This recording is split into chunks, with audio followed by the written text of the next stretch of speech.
सहारा बन जाओ, मेरे राम सहारा बन जाओ, मेरे राम सहारा बन जाओ, मेरे राम सहारा बन जाओ, श्री राम सहारा बन जाओ, मेरे राम सहारा बन जाओ, मेरे राम सहारा बन जाओ, मेरे राम सहारा बन जाओ, मेरी नैया डगमग डोल रही, मेरी नैया डगमग डोल रही, मेरी नैया डगमग डोल रही, मेरी नैया डगमग डोल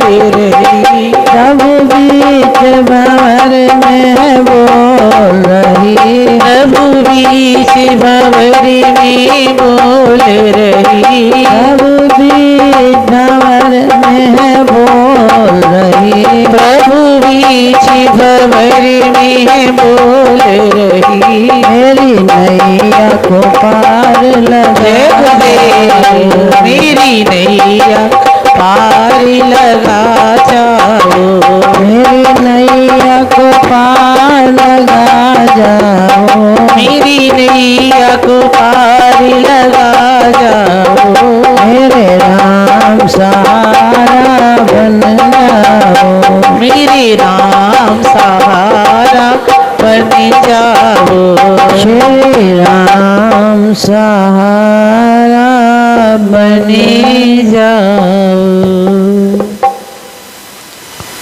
धर्म की जय हो, अधर्म का प्राणियों में विश्व का कल्याण हो, विश्व का कल्याण हो, अखिल कोटि ब्रह्मांड नायक जगन नियंता उस परम पिता परमात्मा के चरणों में कोटि कोटि नमन। नम इष्टदेव हृदय सम्राट अनंत श्री भूषित ब्रह्मश्रोत्रिय ब्रह्मनिष्ठ ब्रह्मलीन नित्य लीला लीन अव्यक्त रूप से सृष्टि के कण कण में व्यापक श्री सद्गुरुदेव भगवान आत्म तत्व पिपांसु उस परम पिता परमात्मा की दिव्य आत्मा। कल हमने श्रवण किया था श्रीमद् भागवत महापुराण की कथा। सबसे पहले नारायण जी ने ब्रह्मा को सुनाई, ब्रह्मा जी ने मानस पुत्र नारद जी को सुनाई, नारद जी ने यही कथा वेद व्यास भगवान को सुनाई और वेद व्यास भगवान ने अपने पुत्र शुकदेव जी को सुनाई। तो शौनकादिक ऋषियों ने पूछा कि महाराज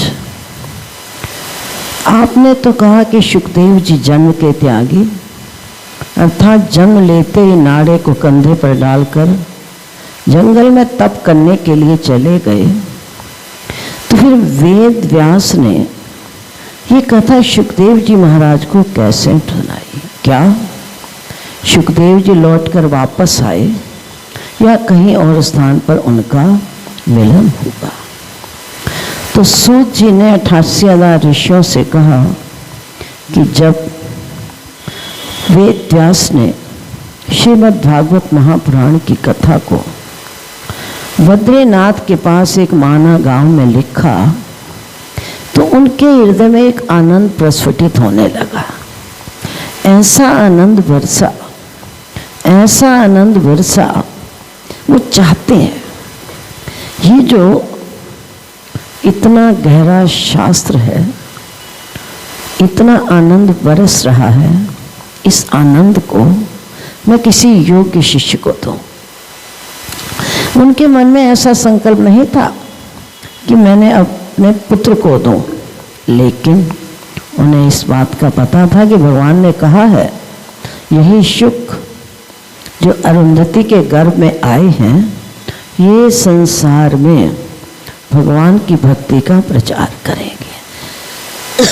तो इसीलिए वो चाहते थे, लेकिन मेरा पुत्र तो जंगल में तप करने निकल गया।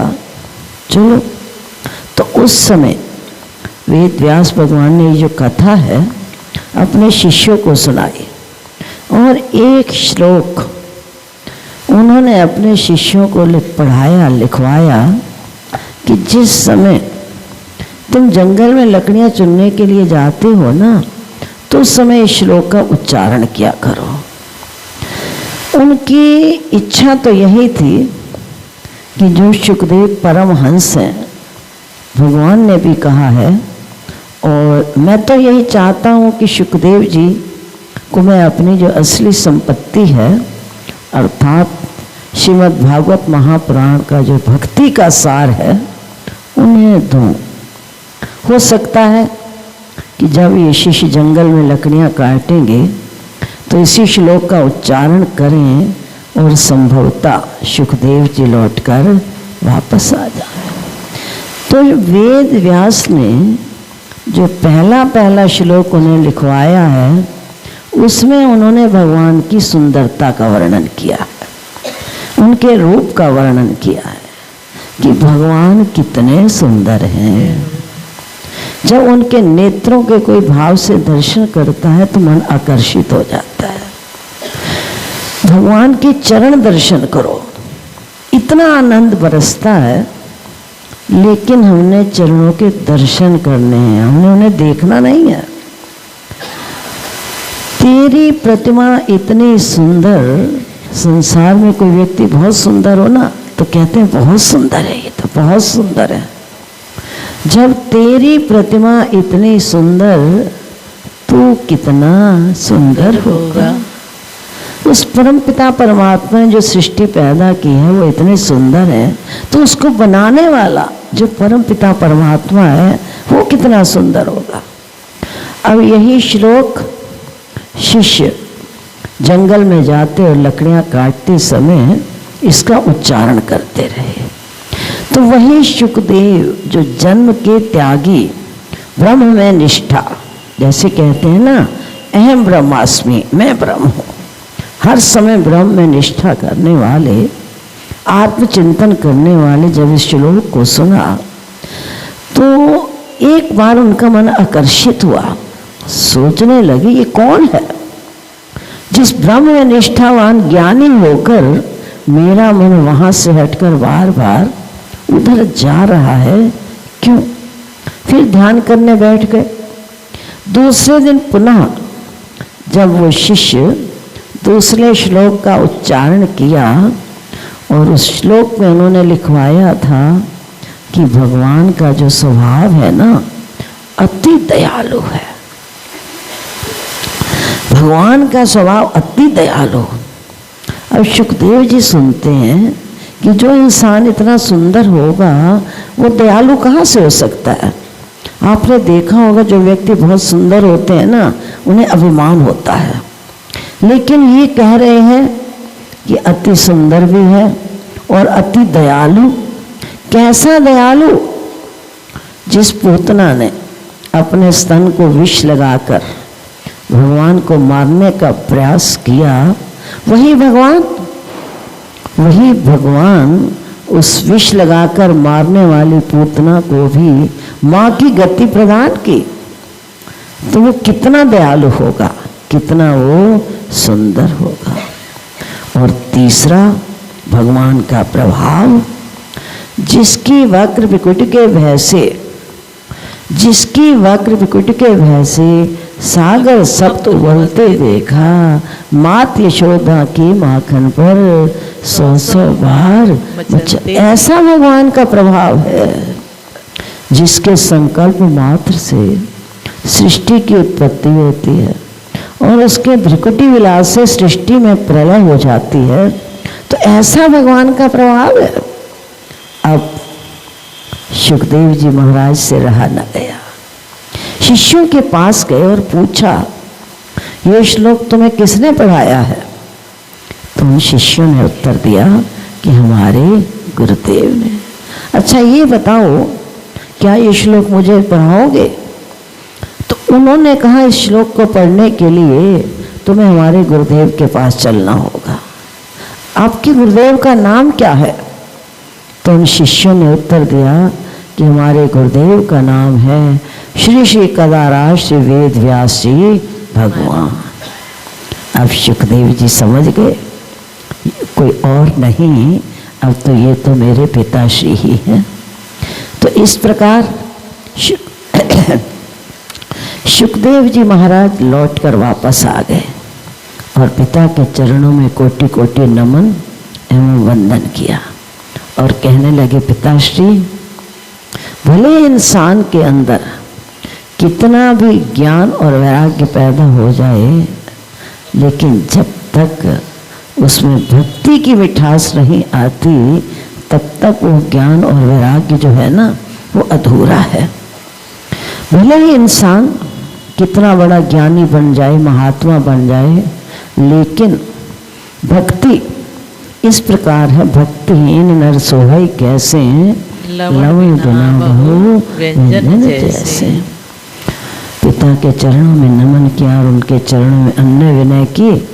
कहने लगे, पिताजी, क्या आप मुझे ये ज्ञान सिखाएंगे?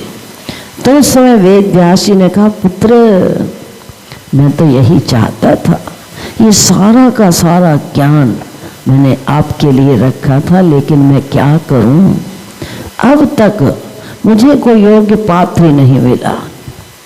जिस प्रकार शेरनी का दूध केवल सोने के पात्र में ठहरता, इसी प्रकार से ये अमृतमय ज्ञान केवल परमहंस के हृदय में ही टिका रह सकता है। तो यही कथा सुखदेव जी महाराज ने राजा परीक्षित को गंगा के किनारे सुनाई थी। ये जो कथा है, सुखदेव जी महाराज ने राजा परीक्षित को गंगा के किनारे सुनाई थी। अब शौनकादिक ऋषि पूछने लगे कि महाराज, राजा परीक्षित कौन है? तो सूत जी ने कहा, ये जो राजा परीक्षित है, राजा परीक्षित पांडवों का आखिरी वंशज है, और जब ये उत्तरा के गर्भ में था ना, तो उस समय भगवान ने गर्भ में प्रवेश करके इसकी रक्षा की थी।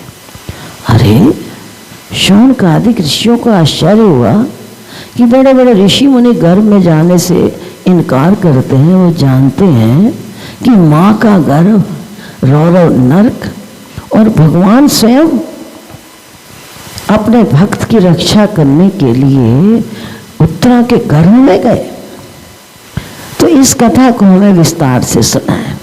तो उस समय इस कथा को उन्होंने सूत जी महाराज ने विस्तार से कहा कि जब महाभारत का युद्ध हुआ था ना, तब अर्जुन की पत्नी जो सुभद्रा थी, जो कृष्ण की सगी बहन, उसका पुत्र था अभिमन्यु। अभिमन्यु को इन्होंने छल से चक्रव्यूह में मार दिया, और उस समय जो उत्तरा थी वो बेचारी गर्भवती थी। इधर धीरे धीरे युद्ध समाप्त होने को जा रहा था। 18 अक्षौणी सेना समाप्त हो चुकी थी, सारे के सारे कौरव मारे जा चुके थे, लेकिन अभी दुर्योधन अकेला बच गया। जांघें तो टूट चुकी थी दुर्योधन की, लेकिन अभी मरा नहीं था। उसका कारण ये था कि दुर्योधन की जो मृत्यु निश्चित थी ना, वो हर्ष और विषाद के मध्य में थी। उसकी मृत्यु इस प्रकार निश्चित थी क्योंकि हर व्यक्ति की जो मृत्यु है ना, निश्चित है। कोई ना कोई कारण उसके लिए अवश्य बनता है। हर प्राणी मात्र का स्थान, समय और कारण जन्म के साथ साथ निश्चित हो जाता है। लेकिन सारे भाइयों की मृत्यु होने के बाद शैया पर तो पड़ा है, लेकिन उसके हृदय में द्वेष की पीड़ा पनक रही है। उसका जो द्वेष था वो पराकाष्ठा को छू रहा था। अब किसी प्रकार कोई ना कोई युक्ति के द्वारा मैं चाहता हूं कि एक पांडव, अधिक नहीं तो कम से कम एक पांडव तो मेरे सामने मर जाए। सारे के सारे हमारे भाई मारे गए, लेकिन पांडवों में से एक भी नहीं हुआ। इस प्रकार दुर्योधन अभी इसी चिंता में चिंतित था। इतने में अकस्मात अश्वत्थामा जी वहां पर पहुंचे और दुर्योधन को दुखी देखकर कहने लगे, दुर्योधन तू दुखी क्यों है? तो दुर्योधन ने कहा, मेरे दुख की कोई सीमा नहीं। अश्वत्थामा ने पूछा, क्या हुआ? अरे तुम जानते तो हो मेरे सारे के सारे भाई मारे गए और उनमें से पांडवों का एक भी नहीं मरा। तो अश्वत्थामा ने कहा, भूल तो तुम्हारी है, पर आज मुझे तुम सेनापति बनाते ना तो फिर देखते कि मैं क्या करके दिखाता। तो उस समय दुर्योधन कहता है कि अभी मैं राजा हूं, अभी मैं मरा नहीं हूं, अब मैं तुम्हें सेनापति नियुक्त करता हूं। और उसी समय दुर्योधन ने अपने रक्त से अश्वत्थामा का तिलक किया और उसे सेनापति बना दिया। अब अश्वत्थामा ने जोश में आकर कह तो दिया, लेकिन मन ही मन सोचने लगा कि पांडवों में से किसी का मारना इतना आसान नहीं है। जहां पर भीमसेन जैसे विजयी न हो सके, हमारी क्या औकात। लेकिन जो इंसान का अहंकार होता है ना, मैं कह चुका हूं तो कुछ न कुछ मैं अवश्य करके दिखाऊंगा। अब इसी चिंता में चिंतित अश्वत्थामा जंगल में चला गया, मस्तक पर हाथ रखकर बैठा है, सोच रहा है। अचानक उसकी जो दृष्टि थी ना, एक वृक्ष पर पड़ी और क्या देखा, जो एक उल्लू पक्षियों की कोटर में से एक पक्षी को लेकर आता और अपनी कोटर में रखकर उसे मार देता था। जब इंसान का विनाश काल होता है ना, तो उस समय उसकी बुद्धि भी उसी प्रकार भ्रष्ट हो जाती है। अब सोचने लगा कि मुझे बहुत अच्छी युक्ति मिली। आज अश्वत्थामा ने उल्लू को गुरु बना लिया। संत कहते हैं कि कबीरा संगत साधकी, जौ की भूसी खाए, घी घना भक्षण करे, पर साकत संग न जाए। नीच व्यक्ति की संगति इंसान के पतन का कारण होती है। अश्वत्थामा चला गया और दुर्योधन से कहता है, तो चिंता न कर, मैं इनके शीश को काट कर लाऊंगा। जिस दी लाज रखे तो साईं, उस दी कौन उघाड़े, अद्धी रात फिरे जंगल विच, चाहे 100 नाग लताए। जय राम जय राम जय जय राम, श्री राम जय राम जय जय राम,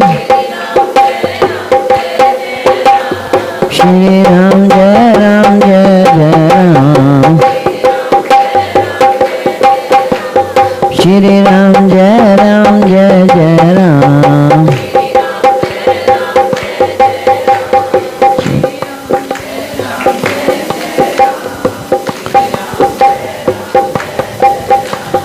तो जाको राखे साइयां, मार सके ना कोई, और बाल न बाका कर सके, चाहे सब जग बैरी हो। इधर अश्वत्थामा ने प्रतिज्ञा की और उधर भगवान ने कहा, अर्जुन आज कोई भी इस शिविर में नहीं सोएगा, जाओ सब अपने अपने महल में विश्राम करो। अब ये पांचों के पांचों अपने महल में चले गए, लेकिन मारने वाले से बचाने वाले के जो हाथ होते हैं ना, बड़े लंबे परमात्मा के हाथ हैं। दोए हाथ वारो सके, दोए हाथ वारो सके, जन को कहा बिगाड़, नारायण रखवार है, ते जाको भुजा बसार। भगवान के हाथ बड़े लंबे हैं। जब वो बचाने पर आता है ना, तो उसे कोई मार नहीं सकता, और जब वो मारने पर आता है तो फिर उसे कोई बचा भी नहीं सकता। अब पांचों अपने महल में जाकर सो गए और उसी शिविर में अचानक द्रौपदी के बालक सो गए। अश्वत्थामा को कुछ समझ नहीं आई। द्रौपदी के पांचों बालकों के शीश काट कर ले आया। जाकर कहा मैं एक नहीं, दो नहीं, 5-5 शीश काट कर ले आया हूं। इतना सुनने की देर थी कि उस समय जो दुर्योधन था ना, हर्ष से फूला नहीं समाया। इतना प्रसन्न जिसकी कोई सीमा नहीं। ले पकड़। अब जो ही अश्वत्थामा ने दुर्योधन के हाथ में शीश दिया तो कहने लगा कि मैं इसको देखूं तो सही। जो ही अपने हाथ से दुर्योधन ने शीश को दबाने का प्रयास किया तो दुर्योधन कहता है, अरे भाई ये शीश भीमसेन का नहीं, तूने ये किया तो क्या किया? इतना बड़ा अपराध, हमारी वंशज को भी तूने समाप्त कर दिया, हमारे वंश को तूने मिटा दिया। बड़ा दुखी हुआ। तो उस समय देखो, उसी क्षण दुर्योधन के हर्ष का ठिकाना नहीं, और उसी क्षण जब पता लगा कि इसने द्रौपदी के पुत्रों का शीश काट कर ले आया है तो उसके विषाद का भी ठिकाना नहीं। उसकी मृत्यु निश्चित थी, इसीलिए प्रकृति के द्वारा, परमात्मा के द्वारा ऐसा कारण बन गया। हर्ष और विषाद के मध्य में दुर्योधन की मृत्यु हो गई।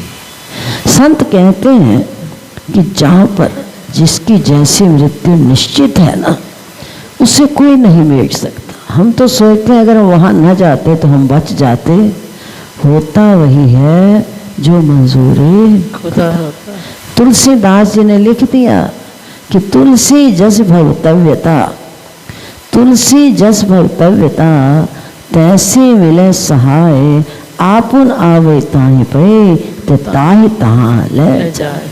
जैसी जिसकी भावी में लिखा है, इंसान चलकर वही चला जाता है। तो हर्ष और विषाद के मध्य में दुर्योधन की मृत्यु हो गई। इधर प्रातः काल होते ही द्रौपदी करुण क्रंदन कर रही है, विलाप कर रही है। अर्जुन ने देखा कि द्रौपदी इतनी दुखी। द्रौपदी को दुखी देखकर अर्जुन ने प्रतिज्ञा की, आज मैं इस बात की प्रतिज्ञा करता हूं कि जिस हत्यारे ने निर्दोष बालकों की हत्या की है ना, मैं उनका शीश काटकर या उनको तुम्हारे सामने लाकर खड़ा करूंगा, और जो तू सजा देना चाहेगी तो दे देना। तो उस समय अर्जुन जब पकड़ कर ले आया तो द्रौपदी कहती है, ना ना, जैसे आज मैं पुत्रों के विलाप में वियोग कर रही हूँ, वियोग में तड़फ रही हूँ, अगर इसे कोई दंड दोगे ना, जहाँ पर हमारी सामर्थ्य, हमने दया कर दी, बहुत बड़ा एहसान किया, लेकिन सामर्थ्य होते हुए भी द्रौपदी ने स्पष्ट इनकार कर दिया कि मैं नहीं चाहती कि इनकी माँ को पीड़ा हो, कष्ट हो। हाँ, अगर इनको मारने से मेरे बालक लौट कर आते तो शायद फिर भी मैं सोच सकती थी, इसलिए इनको वध मैं नहीं चाहती। और वैसे भी संतों ने कहा है कि जो करेगा सो भरेगा, अपना किया भुगत रे जिया। 4 वेद 6 शास्त्र में बात लिखी है दोए, सुख दिए सुख होत है और दुख दिए दुख होए। तो उस समय भीम से नारा आ गया, उसने कहा मैं कहता हूँ इसे मारना चाहिए। अब अर्जुन बेचारा धर्म संकट में फंस गया। द्रौपदी कहती है नहीं मारना, दया कर रही है, और भीम बड़े हैं, उन्होंने कहा मैं बड़ा हूँ, मैं कह रहा हूँ कि इसे मारना चाहिए। तो अर्जुन ने नेत्रों से इशारे इशारे में भगवान से आज्ञा ली कि प्रभु मैं इस धर्म संकट में फंस चुका हूँ, अब करूँ तो क्या करूँ। भगवान समझ गए अर्जुन के इशारे को। तो भगवान ने कहा देखो भीम, किसी भी प्रतिष्ठित व्यक्ति का अपमान कर दिया जाए तो उसके लिए मृत्यु दंड से कहीं कम नहीं है। तो उस समय अर्जुन ने जो अश्वत्थामा के मस्तक पर एक मणि थी, उस मणि को निकाल लिया। मणि को निकालने के बाद उसकी मूछ दाढ़ी काट कर अपमानित करके, तिरस्कृत करके उन्होंने उसे भेज दिया। अश्वत्थामा छिड़ तो गया था, भरी सभा में अपमानित होने के कारण अश्वत्थामा छिड़ तो गया। उसने कहा मैं तुम्हें छोड़ूंगा नहीं। तो उसने शत्रुता के कारण ब्रह्मास्त्र जानता ही था, अपने ब्रह्मास्त्र को कहाँ भेजा? उत्तरा के गर्भ में। अब उत्तरा बेचारी उस ज्वाला से तड़फने लगी, जलने लगी। तो उस समय उत्तरा ने किसको पुकारा है? भगवान को पुकारा है, किसी और को नहीं पुकारा। जीव के ऊपर जब कोई कष्ट की घड़ियां आती है ना, तो उससे हमें बचाने वाला कोई होता भी नहीं है। भले हम किसी का कितना सहारा ले लें, सबके सहारे क्षणिक होते हैं, दिखावटी होते हैं, थोड़ी देर के लिए होते हैं। केवल भगवान ही ऐसे हैं एकमात्र। अगर यह जीव भगवान की शरण में आ जाता है ना, फिर भगवान उसकी रक्षा जो है वो हर तरह से करते हैं। अब जो ही उत्तरा ने भगवान को पुकारा, तो उसी समय भगवान उत्तरा के गर्भ में प्रवेश कर। उत्तरा के गर्भ में गए तो उस गर्भस्थ शिशु ने देखा कि एक ज्वाला बार बार मेरी ओर आ रही है, लेकिन कोई अति सुंदर सांवला स्वरूप मोहिनी मूर्त उस ज्वाला से मुझे बचा रहा है। तो उस समय भगवान किस रूप में गए थे? एक अंगुष्ठ के रूप में। उत्तरा के गर्भ में जब भगवान ने प्रवेश किया है, तो अंगुष्ठ के रूप में अंदर प्रवेश किया है। मोर मुकुट पीताम्बर धारी का जब परीक्षित ने माँ के गर्भ में दर्शन किया, तो वो जो दर्शन की छवि थी ना, परीक्षित ही के रोम रोम में बस गई। और भगवान कैसे दयालु हैं। रन वन व्याधि विपत्ति में, रन वन व्याधि विपत्ति में रैमन भयो न कोई, जो रक्ष जन्नी जठर सो प्रभु भयो न कोई। जो परम पिता परमात्मा माँ के गर्भ में जीव की रक्षा करता है, वही परमात्मा हर जगह हमारी रक्षा करता है। लेकिन हमारी पुकार में देर हो सकती है, उसके आने में कहीं देरी नहीं है। तो जितनी भी त्रुटियां वो हमारी अपनी है।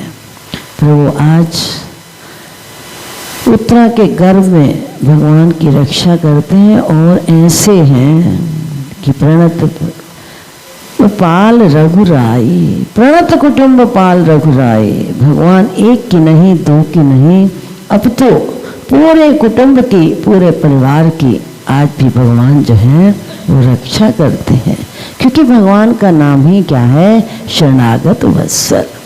तो सूत जी महाराज ने कहा शौनकादिक ऋषियों से, ये जो तुम्हें आश्चर्य हो रहा था कि गर्भ में आने से तो बड़े बड़े ऋषि मुनि भी इनकार करते हैं, तो उत्तरा के गर्भ की रक्षा करने के लिए स्वयं भगवान अंगुष्ठ प्रमाण के रूप में उनके गर्भ में भी चले गए हैं। फिर भी ये हमारा मूर्ख मन ऐसे दयालु, ऐसे कृपालु परमात्मा को छोड़कर कहाँ कहाँ भटकता है, दर दर भटक रहा है।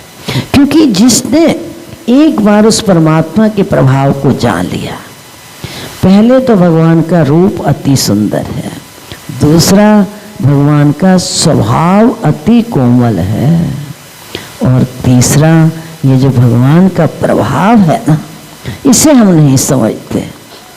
भगवान के प्रभाव के साथ साथ जो गुरुदेव की दया होती है, अगर हम उसके पात्र बन जाए ना, तो कहीं भी रहें, किसी भी परिस्थिति में रहें, जीवन में दुख आएंगे, ऐसी बात नहीं है कष्ट नहीं आएंगे, विपत्तियाँ आएंगी, दुख आएंगे, प्रतिकूलताओं की अंधेरियाँ भी आएंगी, लेकिन अगर सच्चे मन से हम उनको समर्पण कर देते हैं, उनकी शरणागत हो जाते हैं, तो हमारा ठेका कौन लेते हैं?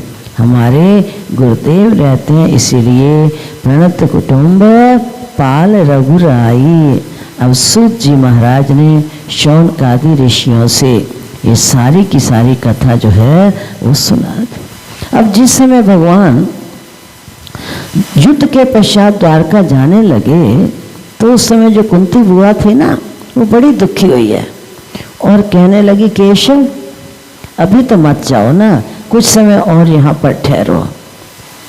और भगवान ने कहा, बुआ क्या कह रही हो, कुछ मांग लो, क्या चाहती हो? तो उस समय कुंती ने कहा, महाराज बस और कुछ नहीं, मैं सिर्फ आपसे दुख मांगती हूँ। पहले तुम्हारे जीवन में क्या दुख कम है जो और दुख की मांग करती हो? तो कुंती ने कहा, जब जब मेरे जीवन में दुख आए, ये विपत्तियां आई, तो आपने दर्शन देकर मुझे हर दुख से मुक्ति प्रदान की। इसलिए मैं कहती हूँ कि सुख के माथे सिल पड़े, सुख के माथे सिल पड़े, जो नाम हृदय से जाए, बलिहारी व दुख की, जो पल पल नाम रटा। और प्राणी मात्र के जीवन में सबसे बड़ी विपत्ति वही होती है जिसमें कह हनुमंत विपत्ति प्रभु सोई, और जब तक सिमरन। भगवान कुंती की प्रार्थना करने पर कुछ दिन वहाँ और ठहर गए। उसका कारण क्या था? एक तो परीक्षित की रक्षा का, और दूसरा उन्होंने भीष्म को दर्शन देने थे। भीष्म ने आग्रह किया था कि ये नाथ, अंतिम समय आप मेरे सामने रहना। लेकिन इधर भीष्म पितामह के पास इच्छित मृत्यु का वरदान था, और अभी उत्तरायण पक्ष के आने में कुछ समय रहता था। इसलिए भगवान ने कुंती को तो निमित्त बनाया है, मात्र उन्होंने कई कार्य करने होते हैं। तो कुंती के कहने से भगवान कुछ दिन वहाँ और ठहर गए, और कुंती को उन्हें सांत्वना दी। देहांत काले तुम सामने हो, बंसी बजाते मन को लुभाते। देहांत काले तुम सामने हो, बंसी बजाते मन को लुभाते। देहांत काले तुम सामने हो, बंसी बजाती मन गाता यही मैं तन्नाथ त्यागूं।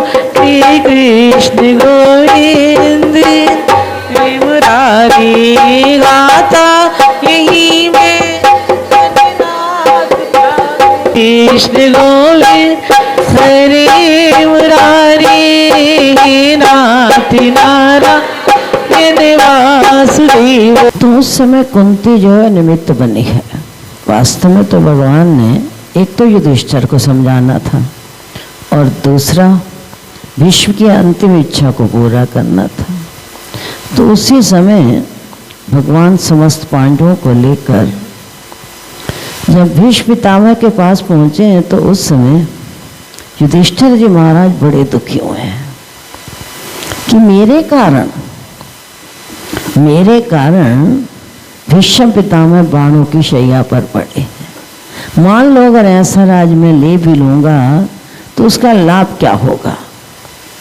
युधिष्ठिर जी महाराज बड़े दुखी हो। उस समय तो भगवान ने कहा, युधिष्ठिर तुम चिंता ना करो, तुम तो मात निमित्त हो। अगर दुर्योधन जैसा पापी यहाँ पर जीवित रहता तो क्या आने वाली बहु बेटियों की लाज बच सकती थी?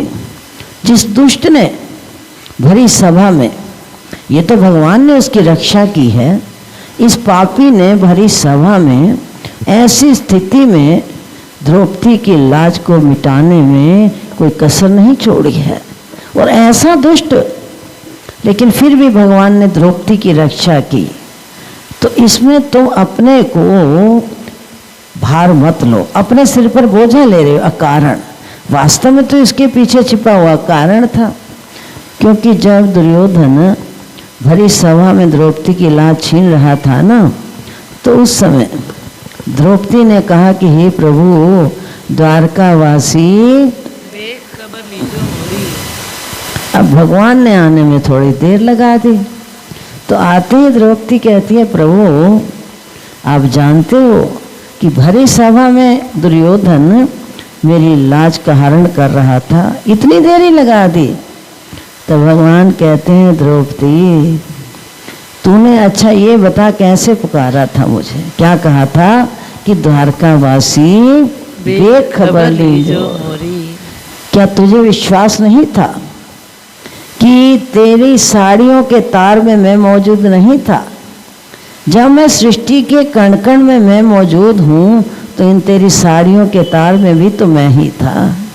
जब तू कह रही है कि द्वारका वासी, तो द्वारका से चलकर आने में मुझे समय लगेगा, इसीलिए तूने जिस ढंग से मुझे पुकारा उसी तरीके से मैं तेरे पास पहुंच गया। और मेरा तो ये संकल्प है कि मेरा जो भक्त मुझे जिस भावना से पुकारता है उसी प्रकार मैं उसकी सहायता करता हूँ। क्योंकि गीता में भगवान ने अर्जुन से यही कहा था, ये यथा माम प्रपद्यन्ते तांस तथैव भजाम्यहम्। तो ये केन प्रकारेण, कहने का अभिप्राय केवल इतना ही है, जितनी भी त्रुटि होती है वो हमारी अपनी है। हम जिस ढंग से भगवान को पुकारेंगे उसी ढंग से भगवान हमें दर्शन देंगे। क्योंकि एक साधारण दुकानदार के पास चले जाओ ना, तो जितने पैसे देते हो सौदा तो उतना ही मिलता है। ऐसा तो है नहीं कि दुकानदार के पास जाओ 10 रुपए दो और उसे कहो भाई मुझे तुम 100 रुपए की सब्जी दो। तो जितना मन हम उसे अर्पित करेंगे उतने ही उसकी कृपा के पात्र बनेंगे। बोल श्री सद्गुरुदेव।